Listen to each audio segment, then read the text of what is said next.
My name is Jessica Harper, and one night my phone lit up with a number that stole my breath, $486. Yesterday, it was over 15,000. Across the room, my father smirked in his creaky chair. "We needed it more than you," he said, sipping coffee like it was pocket change. "You what?" I whispered. Mom's knitting needles clicked. "Sweetheart, no kids, no mortgage, you'll bounce back." Caleb muttered without looking up. "You always help." Their words cut deeper than the theft. My hands trembled, but my voice didn't. "Then you won't mind what's coming." Before I tell you what happened that night, let me know in the comments where you're watching from, and if you've ever felt like an outsider in your own family, tap that like button so I know I'm not alone. Don't forget to subscribe because this story doesn't stop here. It only gets heavier and more real. It wasn't always like this, or maybe it always was, and I just couldn't see it. That night, when I stared at my drained account, the glow of my phone burning my eyes, all the memories I'd buried came rushing back like floodwater through a cracked dam. I used to believe that loyalty meant love, that if I kept showing up, if I kept carrying the weight, eventually, they'd see me not as the wallet, not as the responsible one, but as their daughter, their sister. But when I trace it back, the pattern was already written. I was 17 the first time I felt it. Dad's truck broke down on the highway and he stormed into the kitchen like a hurricane. $2,000 for repairs, he grumbled, tossing the paper onto the table. I'd just gotten my first part-time job at the diner tips in crumpled singles, pride swelling in my chest.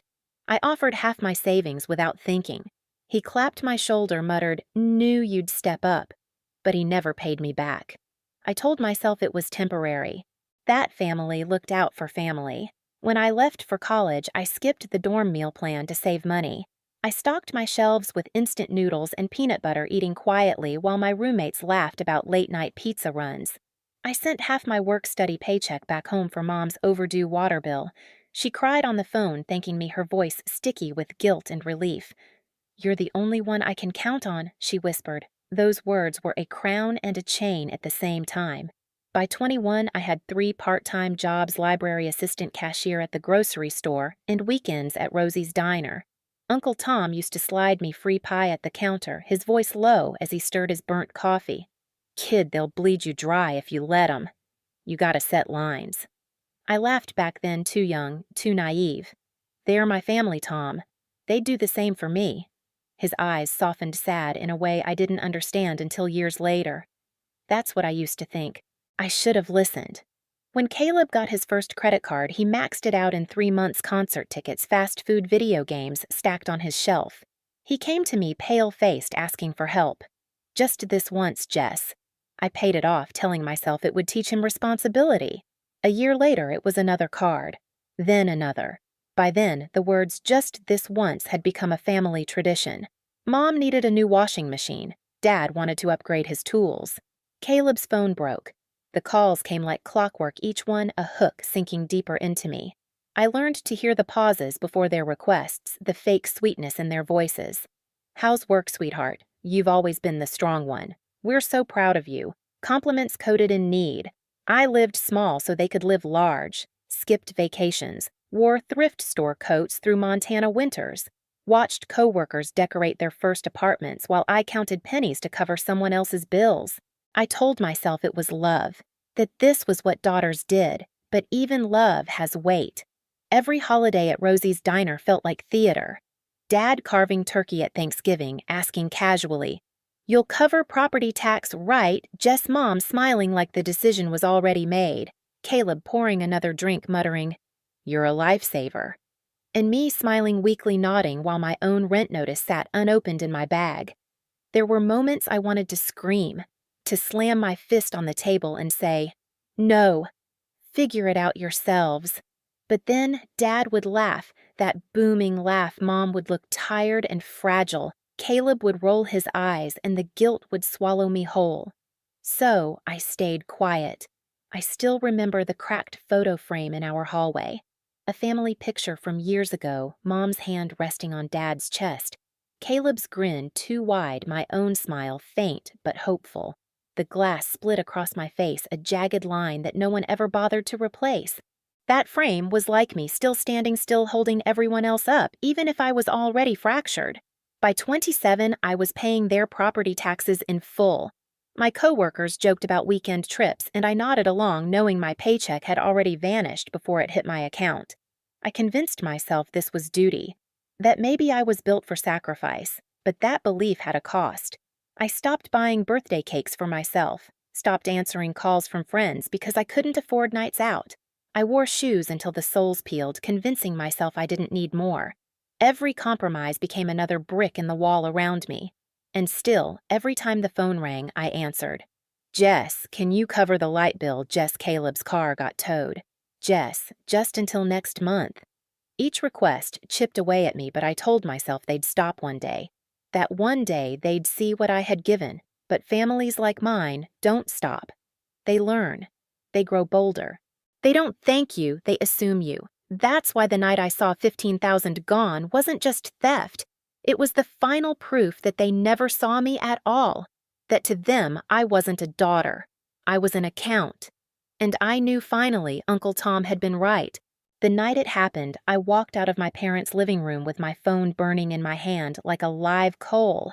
Their laughter still echoed behind me, Caleb's mocking scoff, Dad's dismissive chuckle, Mom's needles clicking as if I was the one being unreasonable. The storm outside was cold and sharp, but at least it was honest. I sat in my car, the lavender air freshener swinging gently from the mirror, releasing a faint sweetness that didn't match the acid twisting in my stomach. My hands trembled as I scrolled through the transactions. One after another lined up like cuts I hadn't noticed until they bled me dry. Gas stations, grocery stores, fast food chains. Then the luxuries, $614 at Belle Luxe Salon, where Mom bragged about her perfect nails. $200 at Game Hub Electronics, where Caleb showed off his new console. A $200 steakhouse bill that Dad had called a business dinner weeks ago, laughing at his own stories. My chest felt tight like the seatbelt had locked me in a vice. It wasn't just the money. It was every time they had looked me in the eye and decided I'd be the sacrifice. Every time I had said yes when I wanted to say no. Every time I'd believed love meant giving until there was nothing left. That night, something snapped. Not loud, not visible, but deep inside like a taut string finally breaking after years of strain. I realized I had two choices: keep bleeding or stop. The rain pounded on the windshield, each drop like a drumbeat pushing me forward. My laptop sat in the passenger seat, still warm from earlier. I pulled it onto my lap, the glow of the screen spilling over my face. My cursor hovered over the export button in my banking app. It felt like standing on the edge of a cliff, one step away from a fall or a flight. Click. A file dropped into my downloads, transactions, dates, amounts. Evidence. I opened a folder I hadn't touched in years, one I'd labeled in all caps during college evidence. Back then, it was for saved essays proof in case a professor accused me of plagiarism. Tonight, it became something else. I dropped the file inside. Then, I started building. Screenshots of withdrawals, timestamps, ATM cameras I knew the bank could pull if it came to it. Old text messages where Mom promised to pay me back soon. Dad saying it's just until Friday. Caleb's casual thanks sis, I owe you one. Friday never came. One became dozens. Page after page, line after line. By midnight, I had nearly 60 pages of proof. My hands steadied with each screenshot, each entry. The fear was still there, thick, heavy, but beneath it was something new, clarity.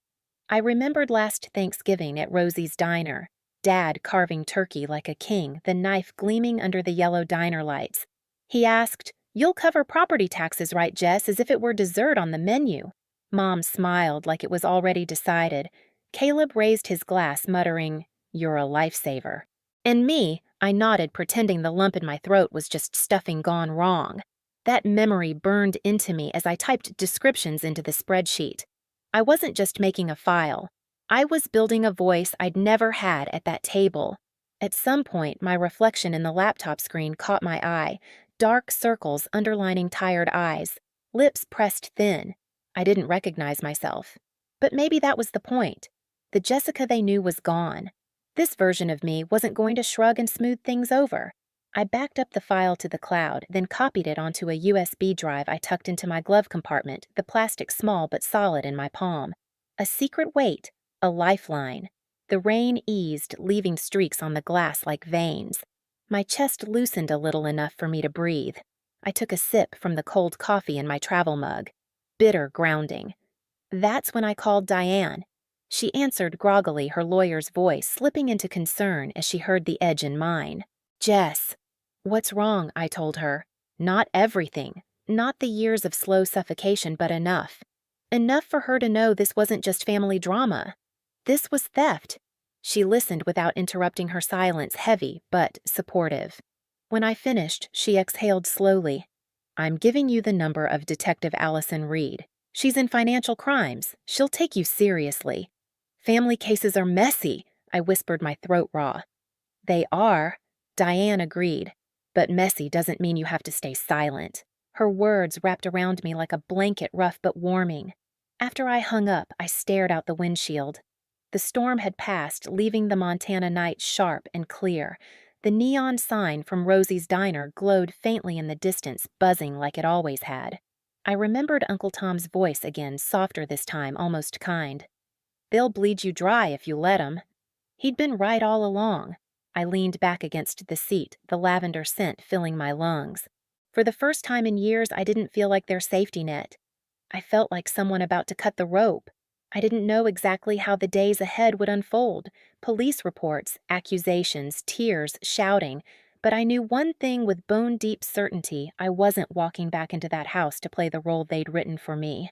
That night in the car, with 60 pages of proof glowing on my screen and rain drying on the pavement, I chose myself. And once I did, there was no going back. The next morning, the house felt too quiet. Not theirs, mine. My little apartment smelled faintly of stale coffee and lavender detergent. The walls bare except for a calendar I'd stopped marking months ago. I sat at my kitchen table laptop, open coffee bitter in my mug, and stared at the folder labeled Evidence. It didn't feel real yet.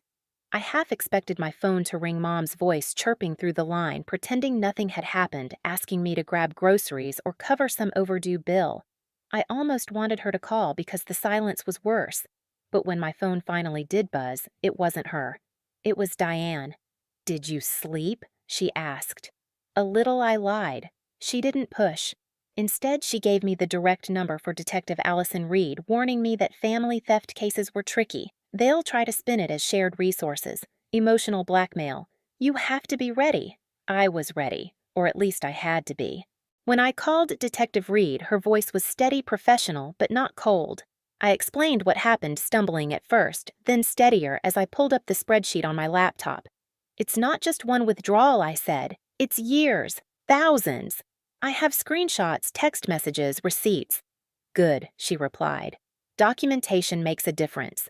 Bring everything you have. We'll review it. After I hung up, my hands shook, not from fear, but from something sharper, adrenaline. For the first time in years, I was moving, not reacting. I spent the next 3 days quietly assembling my arsenal. On lunch breaks, I sat in my car, transferring files to encrypted drives. At night, I combed through old texts, emails, bank statements, printing every scrap that could show a pattern.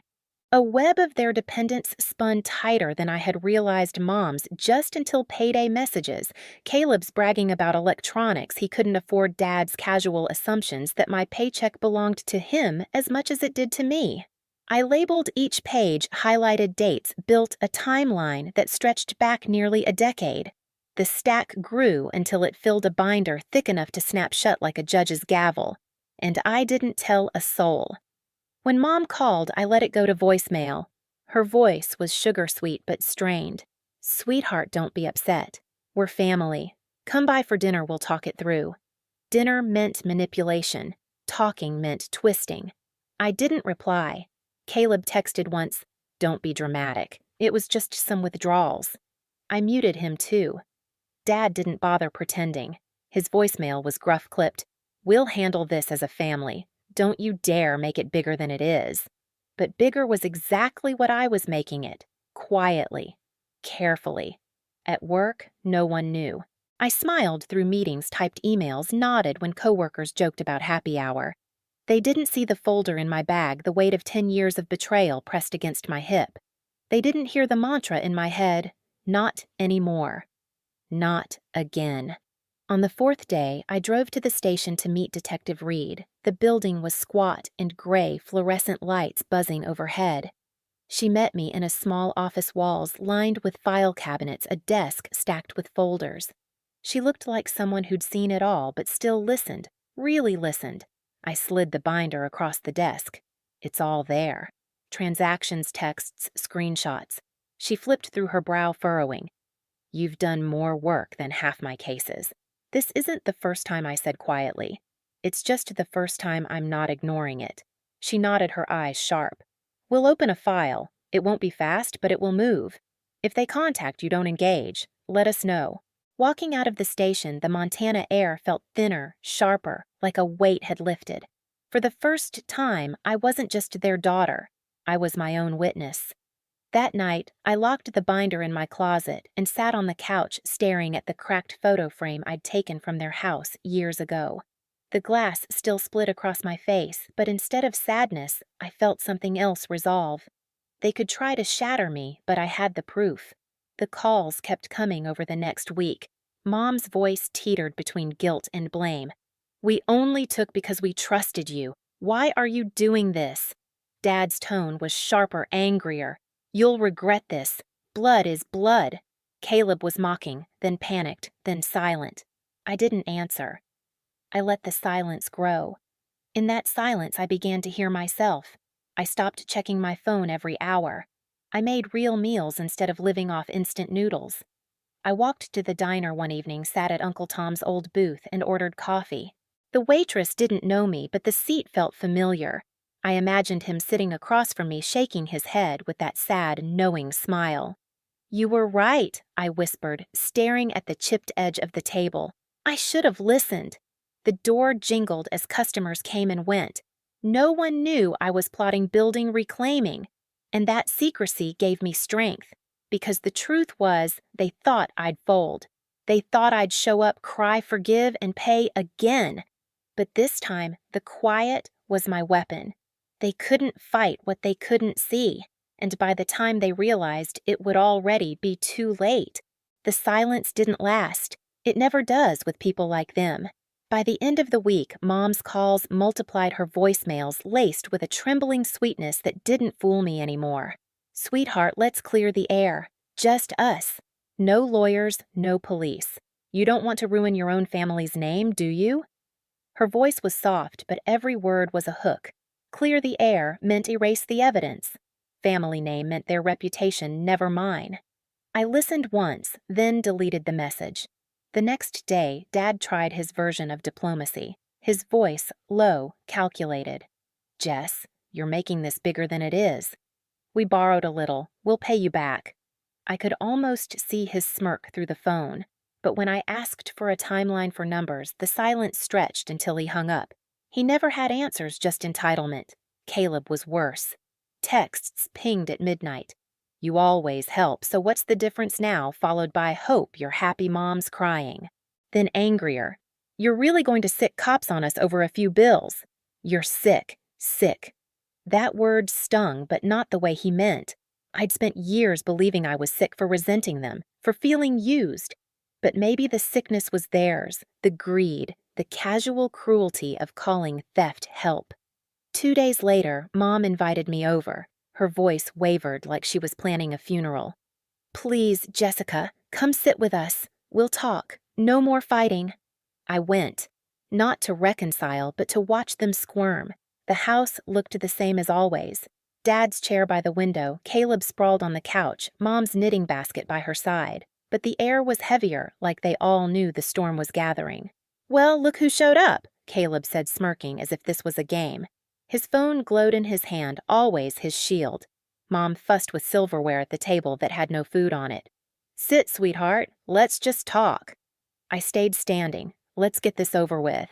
Dad leaned forward, elbows on the table, sleeves rolled up like he was about to fix something with his bare hands.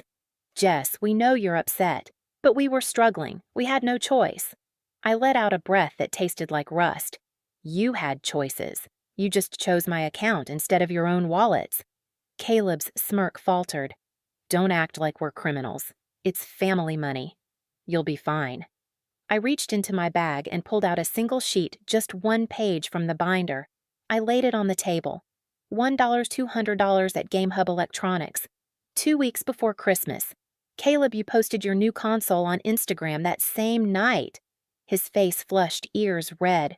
You went through my stuff. It's my money, I said flatly. Mom reached for the paper, her hands shaking. Don't use words like theft, Jessica. That's ugly. Ugly is draining your daughter's savings and calling it love, I shot back. Dad's voice dropped to the warning tone I knew since childhood. Enough. You're blowing this out of proportion. We'll pay you back. When I asked. My voice didn't waver. The silence that followed was louder than any slam of a door. Mom finally whispered soon. But soon had been their word for years, a placeholder for never. I folded the page and slid it back into my bag. You don't have a plan. You never did. Caleb stood grabbing his jacket, trying to reclaim control. You're not calling the cops. Don't be stupid. I met his glare lips curving in something close to a smile. We'll see. I walked out the door, closing softly behind me. No dramatic slam, no shouting match. Just quiet. And I knew that quiet unnerved them more than anything. Over the next week, their tactics shifted. Mom left voicemails dripping with guilt. I can't sleep, sweetheart. My heart can't take this stress. Please think of your mother. Dad sent a text. You're tearing us apart. Is that what you want, to destroy your own bloodline? Caleb blasted me with insults at 2 a.m. You're dead to me.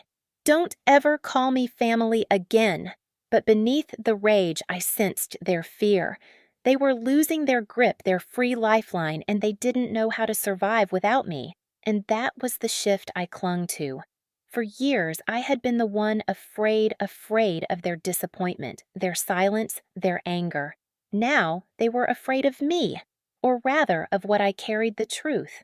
One night, I sat on my balcony, the Montana air, crisp, the stars sharp against the sky. My phone buzzed on the table beside me, screen lighting with their names. I let it buzz. The silence afterward was sweet, almost holy. In that silence, I realized something. They weren't fighting for me. They were fighting for what I gave them. The money, the sacrifices, the endless yeses. Without those, I wasn't useful. Without those, I wasn't theirs. And for the first time, I was okay with that. Because the power struggle wasn't about money anymore. It was about who I was willing to be. And I had already decided I wasn't their bank, their crutch, their scapegoat. I was done. By the time the sun slid behind the pines, the sky over town had gone the color of old bruise.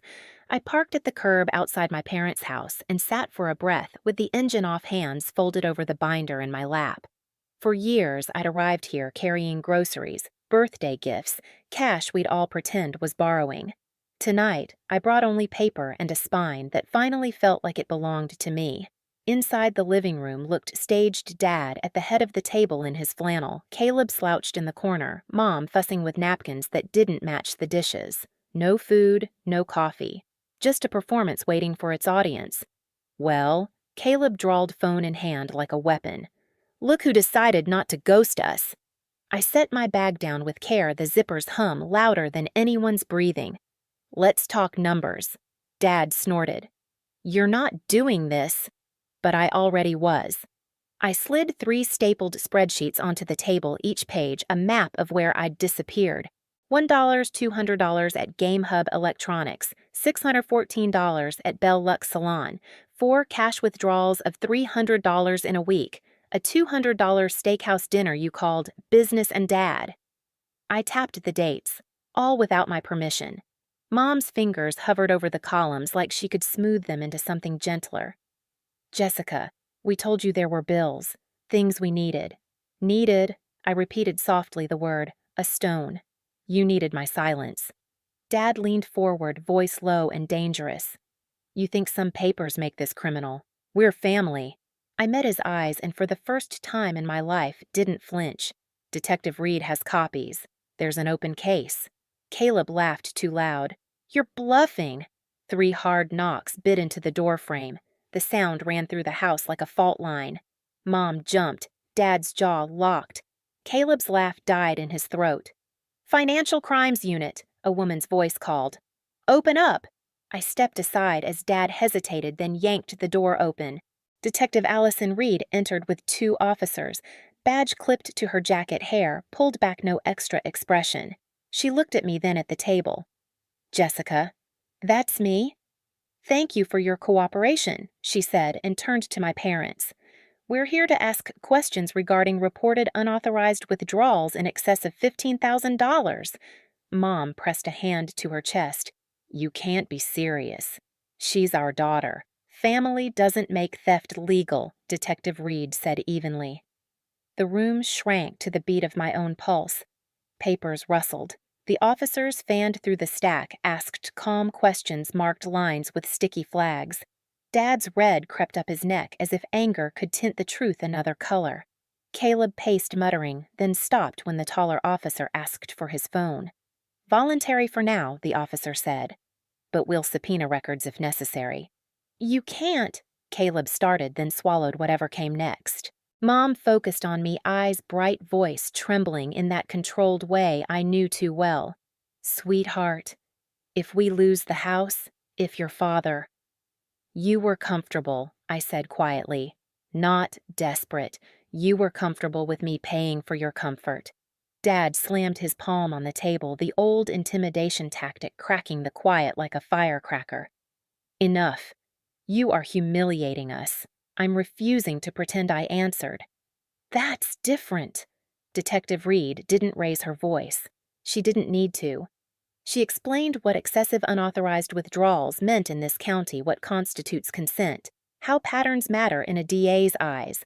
She asked Mom to read a text on page 19, where she promised to put it back on Friday. She asked Dad to explain why his business dinner posted the same night he called me for bridge money. She asked Caleb to square his new console with we were buying groceries. No one looked at me when they answered.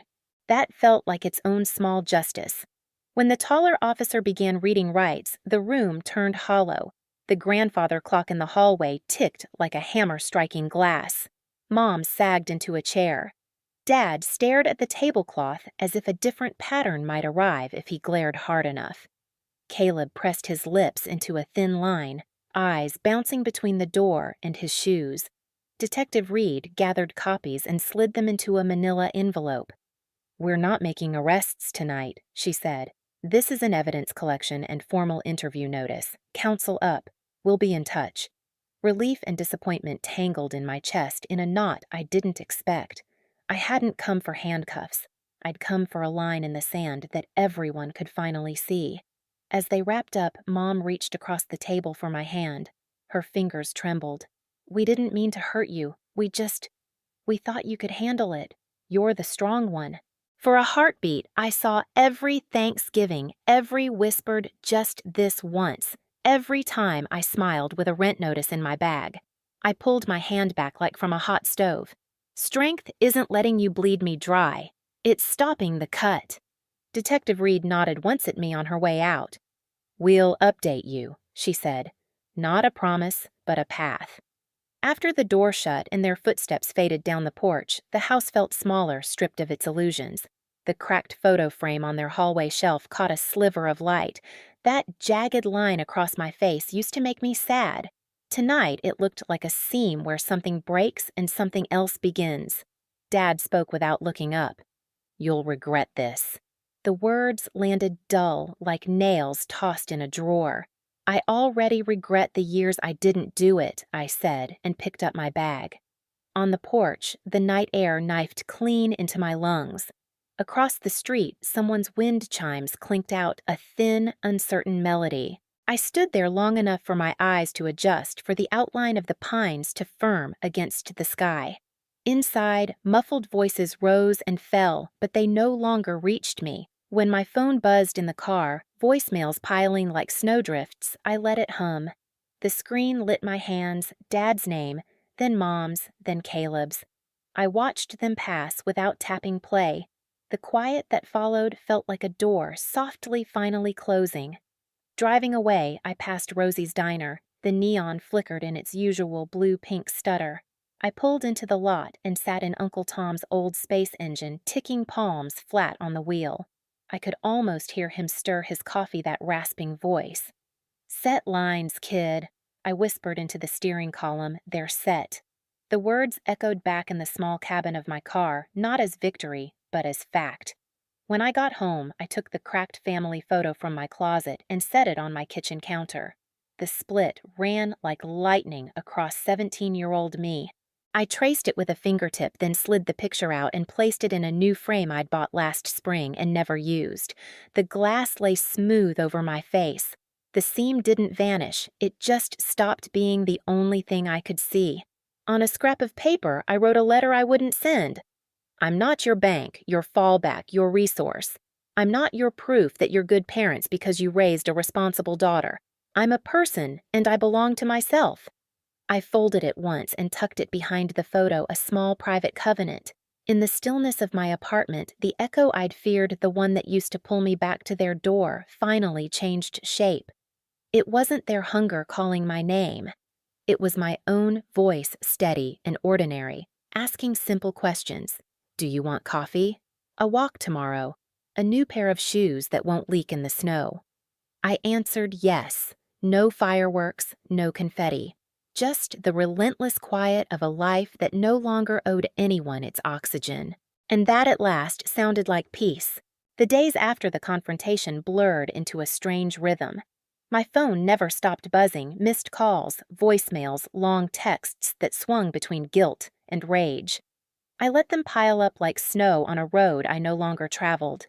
At first, the silence was unsettling. For years, my body had been trained to anticipate the next crisis, the next request, the next just this once. Without that constant pull, I found myself listening for storms that never came. I'd catch myself staring at the screen, waiting for an explosion that had already happened. But slowly, my nervous system caught up with the truth. I was free. The first voicemail I listened to was Mom's, her voice cracked with performance. "Jessica, you didn't have to do this. We could have handled it as a family. The charges are serious. They're saying we might lose the house. Think about your mother." Delete. Then Dad's. "You've gone too far. Loyalty means standing with your blood.